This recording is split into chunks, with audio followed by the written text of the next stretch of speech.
one of my things I want to get into, because there's levels to levels. I think there's players that have played in Asia. There's players that have played only in the US. Maybe USL is the highest. Maybe MLS is the highest. They never got a experience in Europe, and they don't understand that there's different of levels. I want to kind of break down the behind the scenes. When you were at those clubs, at those highest level of clubs, what was it, if you had to go into detail, that really stood out? You're like, this is what, and we can kind of come fast forward to your time in USL, where some of the, maybe the audience is from here, from the US. What is the big difference of this level right here and that level? I have this conversation a lot. And I'm a big believer in the 1%, and I'm a big believer that they make up the bigger picture. So let's break down Ronaldo, for example. And listen, I know that this guy is an alien, okay, in terms of ability, but let's break him down. So Ronaldo has the best trainers, diet, facilities, recovery, doctors. He has a team around him. So every single day, Cristiano Ronaldo gets better by that much, because he has a team around him, as well as the mentality that he has. Now, if you don't have that around you, say, for example, you don't get the right nutrition and you don't have the right sports science behind you, a team that can, maximize what you've got genetically. If you don't have, recovery, where you're not going into recovery tanks, or, you haven't got masseuses that can look after your soft tissue, like all those things, in my opinion, they make up the picture. So, and this is no disrespect to the USL in any way. It's just that it's not at that level yet. And the training grounds and the facilities that the players have, they're not at the same level. So, I have a conversation with the boys that are here, and you've got to imagine every single day, those boys in the UK, they are in that facility and they are in that environment, and they're getting better daily. So what are you doing to catch up?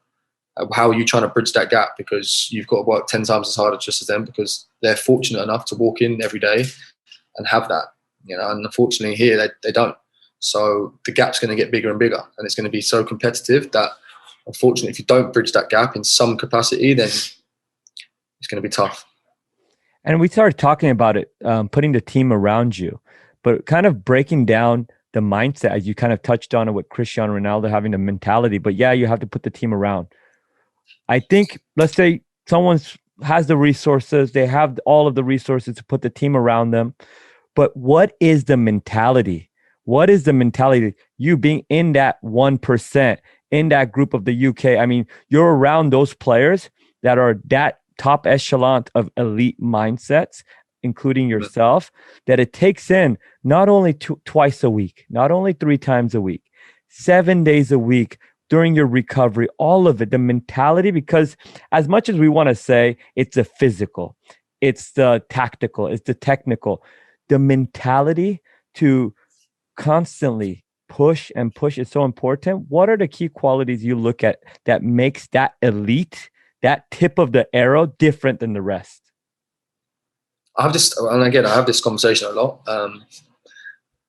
There's two sides to this argument. I think, in my opinion, I think you're born with that animal in you. So when I say that animal, I mean the animal that's like, I don't think you can be taught. Like, you're either hungry and desperate to succeed, and everything else is irrelevant, or you are put in an environment and you quickly learn that, okay, this is what everyone else is doing. I need to catch up with them if I want to stand a chance. So there's 2 people in the room now.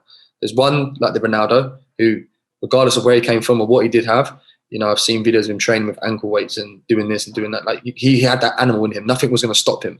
He could have lived in a palace in the royal family, and I still think he'd have that attitude, because I think that's born. I think he's born with it.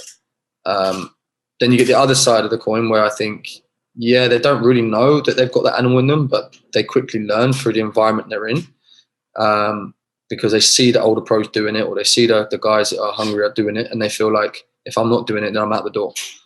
So, it's a two side of that coin.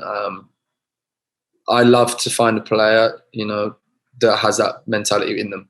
I think listen, I'll be honest with you, I wasn't the most talented. I wasn't the most talented player naturally. I'm sitting next to someone here who was miles ahead of me in terms of natural talent, but I was the hardest worker in the room times 10. So it wasn't a case of, oh, he's better than me. It was a case of, I'm going to be just as good as, if not better, because I work harder at it. And listen, I've got someone next to me here, and I'll say it to him 10 times. I think if he had the mentality that I had, he'd be a Premier League player still today, because the ability he's got was crazy. You know, he was the best kid in England at 16. He was getting bought for £1 million at 16 years old, because they all saw the natural ability that he had. He's playing for England. He's playing for this and that. Got Nike, Adidas throwing deals at him left, right, centre. But maybe, did he get it a little bit too early? Did he take his foot off the gas a little bit? I don't know.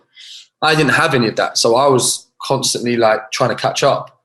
And then eventually I grew, I developed, and I don't know, we then, I sort of caught up to him, and we maintained a career at the same level, you know? So, but what I'm saying is, I think he could have gone even more than I ever could have gone, because I think he had more natural ability.